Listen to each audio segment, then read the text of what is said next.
بسم اللہ الرحمن الرحیم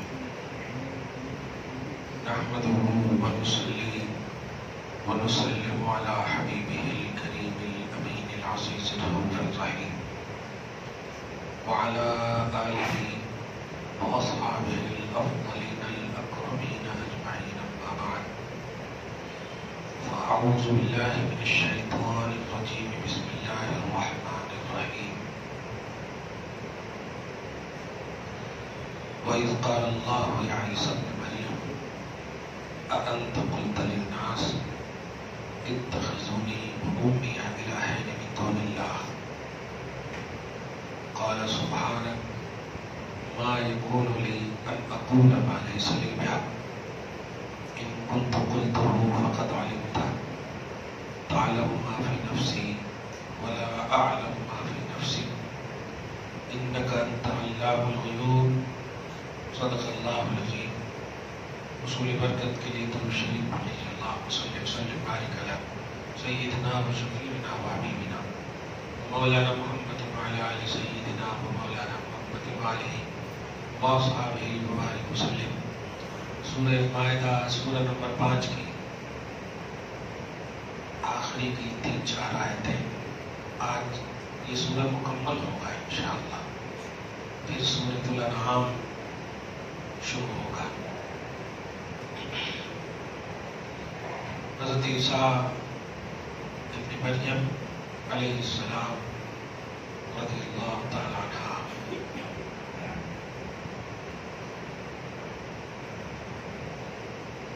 اور ان کی قوم کے حوالے سے باتیں چل رہی ہیں۔ اللہ سبحانہ ایک مستقل طور پر حضرت عیسیٰ علیہ السلام سے میدان محشر میں بھی جمہوری تفسیر یہی ہے کہ پوچھے گا۔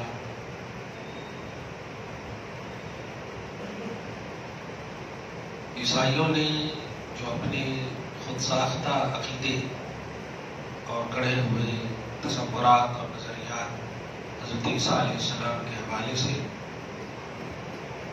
کہ اللہ کے اوتار ہیں، اللہ کے بیٹے ہیں، معاذ اللہ، جو گڑھ لیے تھے اور اس کو منسوب کرتے تھے، ہمیں خود عیسیٰ نے بتایا ہے۔ یہاں تک کہ وہ سلسلے وہ آج تک بھی کہہ سکتے ہیں تب تو عیسائیت ہے۔ آج تو کہیں مطلب زیادہ ہی چھلانگ لگائے ہیں لوگ، سال میں ایک مرتبہ جاتے ہیں، پھر سال بھر تک۔ عیسیٰ علیہ السلام کو ریئل ماننے والے قرآن کی روشنی میں حواریون ہیں، اصحاب عیسیٰ ہیں، عیسیٰ کے صحابہ ہیں۔ اللہ سبحانہ کو آیت نمبر 116 میں فرماتا ہے، جس وقت اللہ کہے گا اے عیسیٰ ابن مریم بتاؤ أَأَنْتَ قُلْتَ لِلنَّاسِ اتَّخِذُونِي وَأُمِّيَ إِلَٰهَيْنِ مِن دُونِ اللَّهِ، کیا لوگوں کو تم نے کہا تھا کہ تمہیں اور تمہاری ماں کو مجھے چھوڑ کر وہ پوجیں؟ اللہ فرما رہا ہے کیا تم نے کہا تھا؟ عقیدہ تثلیث، تین خدا جس کو کہیں تین خدا، مجھے چھوڑ کر تمہیں پوجیں، تمہاری ماں کو پوجیں، یعنی جس وقت بھی تم کو پوجیں گے وہ مجھے چھوڑیں گے، جس وقت تمہاری ماں کو پوجیں گے وہ مجھے چھوڑیں گے، کیونکہ تینوں معبود کا عقیدہ ہے۔ تو جس وقت بھی وہ تمہیں یا تمہاری ماں کو پوجیں گے تو مجھے چھوڑیں گے۔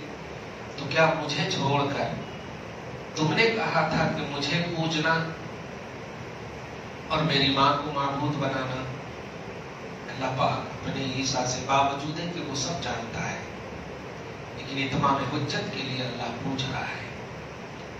یہ جملہ سنتے ہی حضرت عیسیٰ علیہ السلام کانپنے لگیں گے۔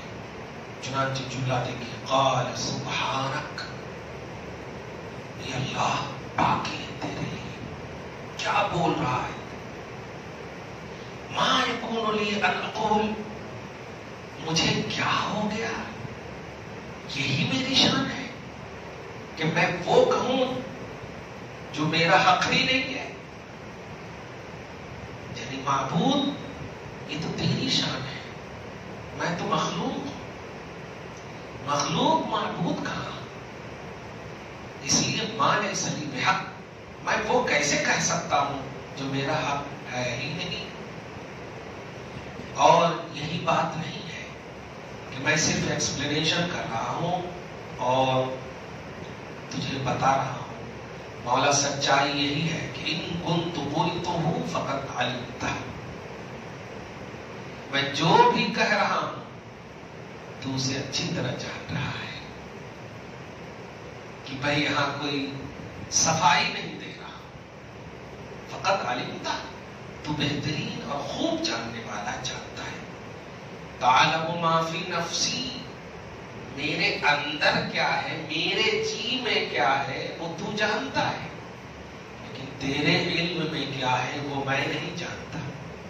یعنی تیری شان یہ ہے، تیرے علم کے آزو بازو بھی اس کا احاطہ کرنے والی کوئی نہیں، لیکن تو ہر چیز کا احاطہ کرنے پر قادر ہے اور ہے۔ تو تو نے یوں سمجھے کیسے پوچھا، مگر مولا تو جانتا ہے جو میں نے صفائی دی ہے کہ میں نے ایسا نہیں کہا ہے۔ اور تیسری بات، انک انت علام الغیوب، اگر چھپے چھپے بھی میں کبھی کہا ہوتا تو غیبوں کا جاننے والا ہے، تو ہر چھپی چیز کو بھی جانتا ہے، اللہ سب جانتا ہے۔ لیکن یہ عیسیٰ کی زبان سے پوچھ کر کے گویا عیسائیوں کو جو ان کے بلیور ہیں بظاہر ان پر یہ ریمارک ہے، ان پر کلیم ہے، ان پر یہ رد ہے اللہ کی طرف سے کہ دیکھ عیسیٰ خود کہہ رہے ہیں کہ میں نے نہیں کہا ہے، تو کس بیس پر عیسیٰ کو تم پوچھ رہے ہو یا مریم کو تم پوچھ رہے ہو؟ کوئی بیس اور سند اور سلطان تمہارے سامنے پاس نہیں ہے۔ اب آگے دیکھیے تو کیا کہتا تھا تو اپنی قوم سے، آیت نمبر 117 میں فرماتا ہے ما قلت لهم الا ما امرتنی به ان اعبدوا اللہ ربی وربکم، مولا میں تو انہیں ہمیشہ یہی کہا ہے جو تو نے مجھے حکم دیا ہے، میں نے ہمیشہ انہیں وہی کہا، کیونکہ نبی تحت امر الہ ہوتا ہے، اللہ کے حکم کے تحت ہوتا، وہ اپنے من سے کچھ نہیں کہتا، جو خدا کا خصوصاً پیغام کا عنوان تو بہرحال کہتے ہی اس کو پیغام پر، پیغام پر کا مطلب ہی ہوتا ہے خدا کا پیغام لے جانے والا اور خدا کا پیغام بولنے والا، عام پیغام نہیں۔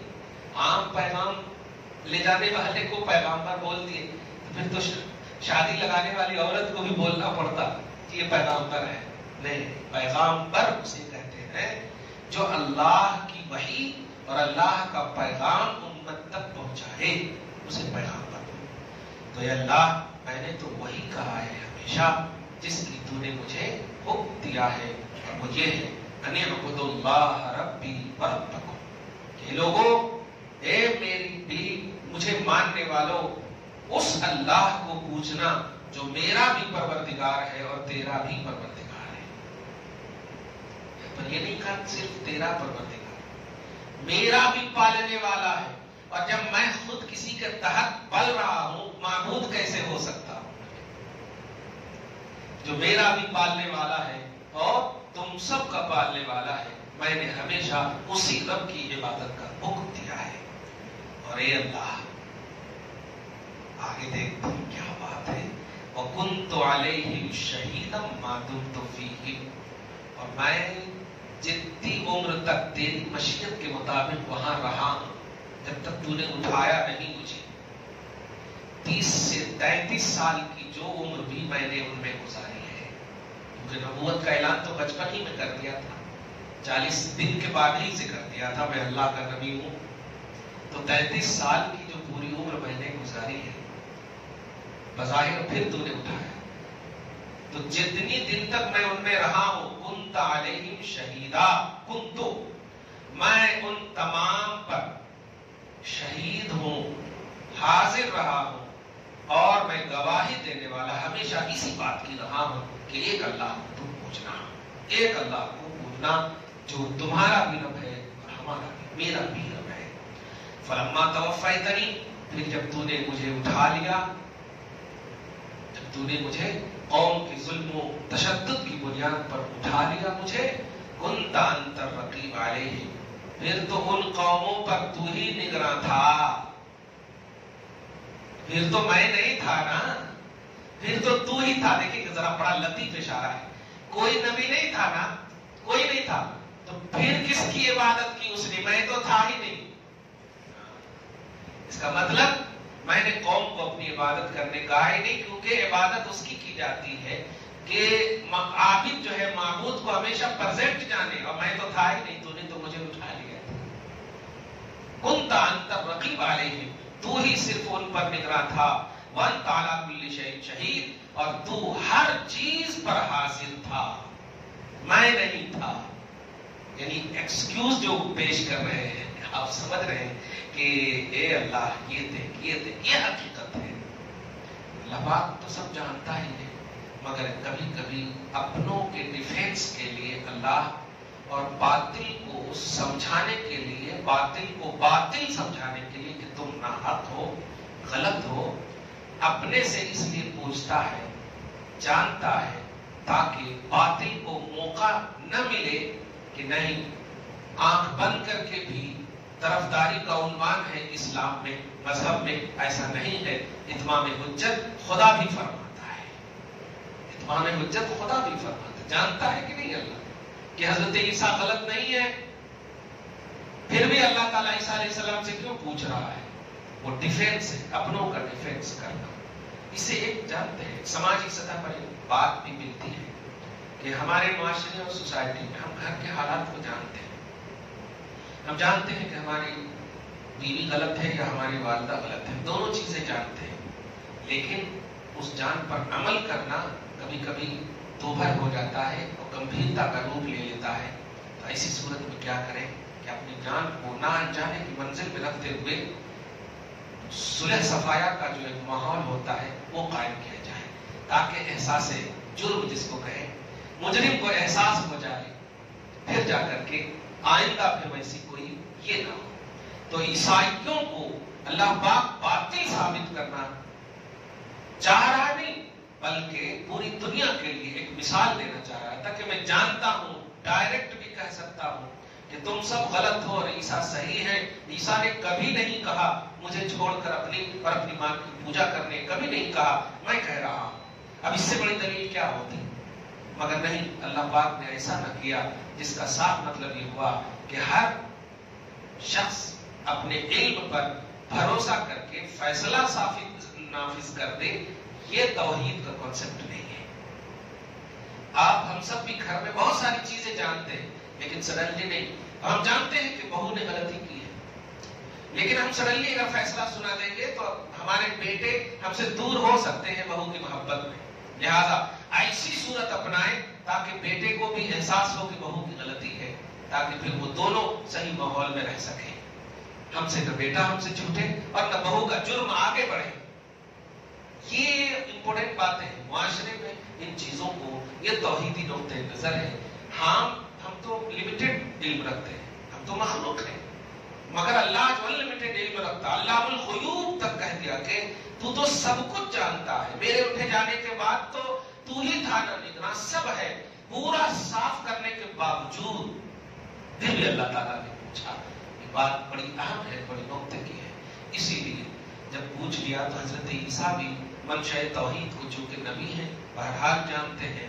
حضرت عیسیٰ علیہ السلام اب آیت نمبر 118 میں جو اہم بات کہتے ہیں وہ یہ ہے کہ دو تھے، ایک تو ماننے والے تھے اور ایک ماننے کا دم بھرنے والے تھے۔ ماننے والے جو ریئل میں تھے اسے حواریون کہا گیا قرآن پاک میں، ریئل ماننے والوں کو، اور جو دعویٰ کرتے تھے انہیں عیسائی کہیے، کرسچن جو بھی آپ اپنے نام میں کہتے ہیں، ریئل ماننے والے کرسچن نہیں ہوتے ہیں، عیسائی نہیں ہوتے ہیں۔ اور میں نے کئی موقعوں سے یہ باتیں آپ سب کو بتا دی کہ ہماری شریعت میں جو اہل کتاب اہل کتاب سے نکاح کا جو کانسیپٹ ہے وہ ریئل میں اہل کتاب مراد ہے. یہ اپنی لکھی سو کتاب اہل کتاب نہیں ہے. یہ جو یجروید ہے یا اپنی وید وغیرہ جو لکھے ہوئے ہیں یہ لوگ، ان کے ماننے والوں سے ہمارا نکاح نہیں ہو سکتا. ہمارے معاشرے یعنی مسلمانوں کا نکاح نہیں ہو سکتا. یہ بار بار مس یوز کرتے ہیں لوگ.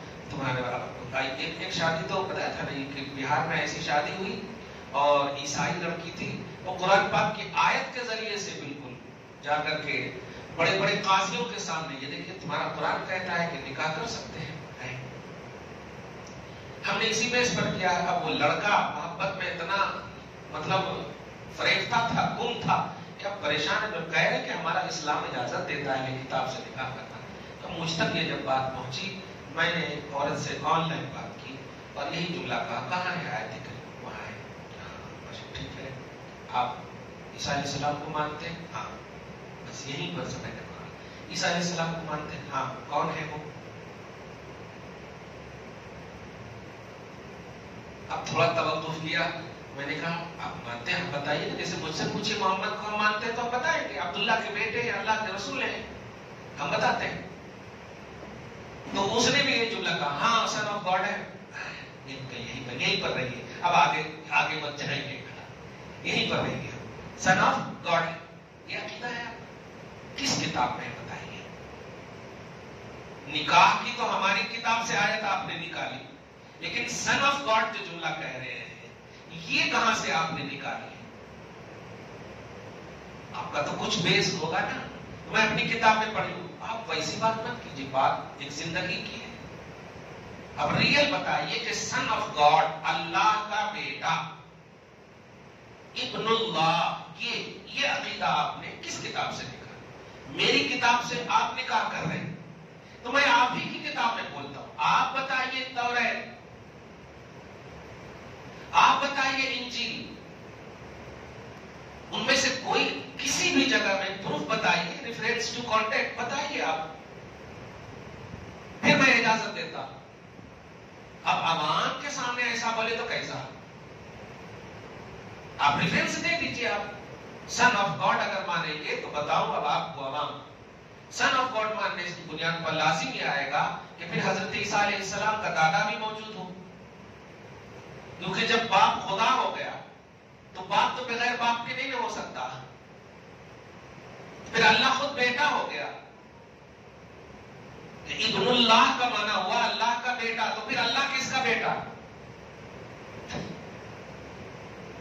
اللہ بھی تو کسی کا بیٹا ہوگا. حضرت عیسیٰ کے پھر دادا کون ہے؟ اسی طرح حضرت عیسیٰ علیہ السلام کے باپ ہیں تو حضرت مریم کون ہوئے؟ اللہ کی بیوی، معاذ اللہ. اب آپ بتائیے کہ پھر بیوی شوہر یہ سارے جو مسائل ہیں تو کیا آپ بیوی شوہر اور باپ دادا کی عبادت کرتے ہیں؟ بیوی شوہر باپ دادا کی. اچھا، معبود جو ہے اسے کہتے ہیں جو کسی کا محتاج نہ ہو. اب بیوی اپنے وجود میں شوہر کی محتاج ہے. کوئی بھی لڑکی بغیر نکاح کے بیوی نہیں کہلائی جا سکتی. صحیح ہے؟ اب آپ بتائیے حضرت مریم کا نکاح کس نے پڑھایا ہے؟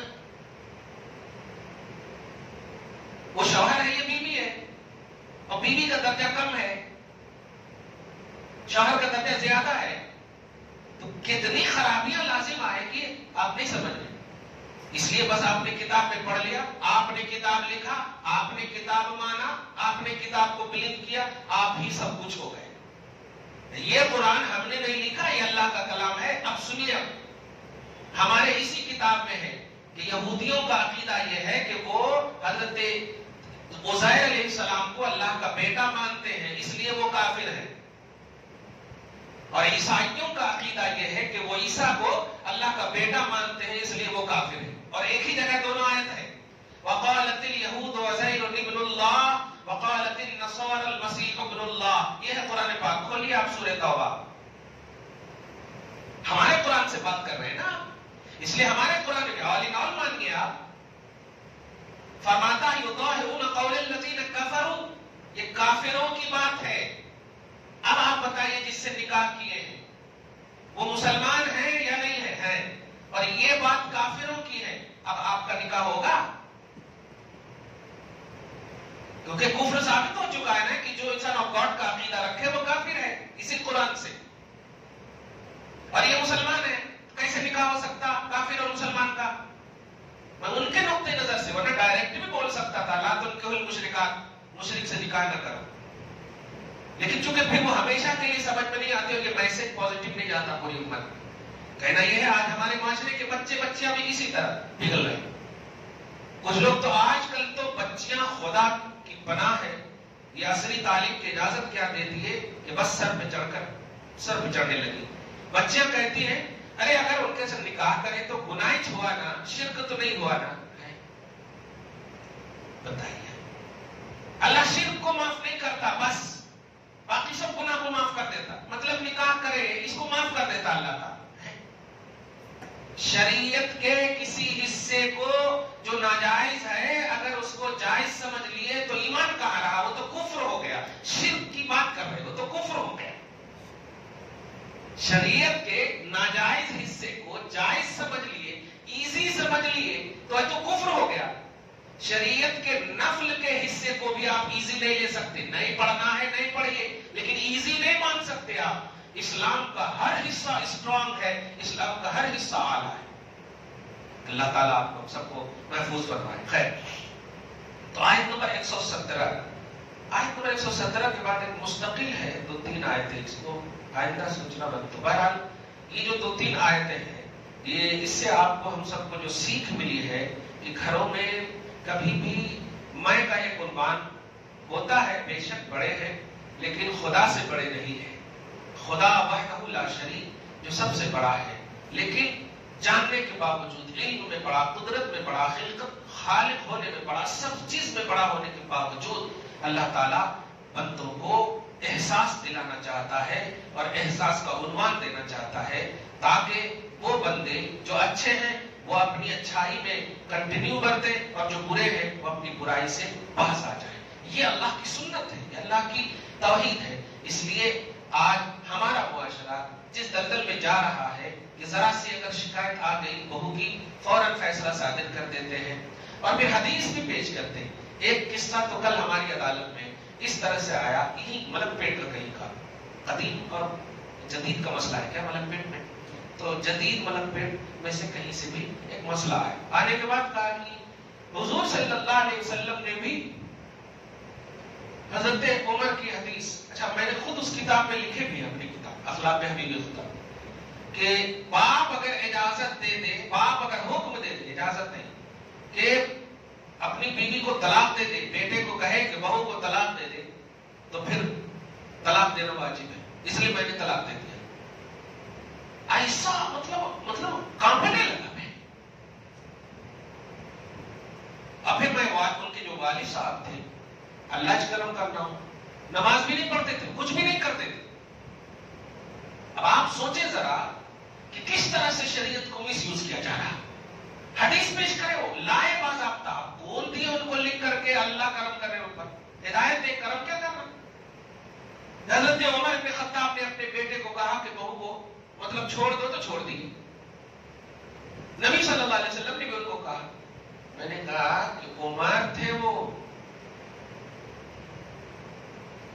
جو تکبیر تحریمہ کبھی نہیں چھوڑتے تھے. آپ باپ بیٹے کی سملرٹی بتا رہے ہیں یہاں پر. عبداللہ تھے جن پر تقوی ناز کرتا تھا اور وہ محمد الرسول اللہ ہیں جو پاسٹ پریزنٹ فیوچر ساری چیزوں کو اپنی نگاہ میں رکھتے ہوئے یہ مسئلہ بتا رہے ہیں. آپ ہیں ایسے باپ تو پہلے بنیے عمر جیسے تو آپ کو سمجھ میں آ جائے گا کہ طلاق دلوانا یا نہیں. آپ نے یہ بات تو سن لی. نبی نے یہ بھی فرمایا ہے اللہ کو سب سے زیادہ ناراض کرنے والی چیز طلاق ہے. اب آپ بتائیے کیا کیا آپ نے؟ سب سے بڑی ناپسندیدہ چیز حلال میں اگر کوئی ہے تو وہ طلاق ہے. کیسے کر دیا آپ نے؟ تو یہ جو اپنی اتھارٹی کا مس یوز جو ہو رہا ہے نا، میں ہوں بس، ایسا نہ کیجیے خدا کے واسطے. اگر رشتے بچانے کے لیے آپ کو جھکنا پڑے، قسم خدا کی جھک جائیے، ہمیشہ کے لیے بلندی دے دے گا اللہ تعالیٰ. آپ کو عزت میں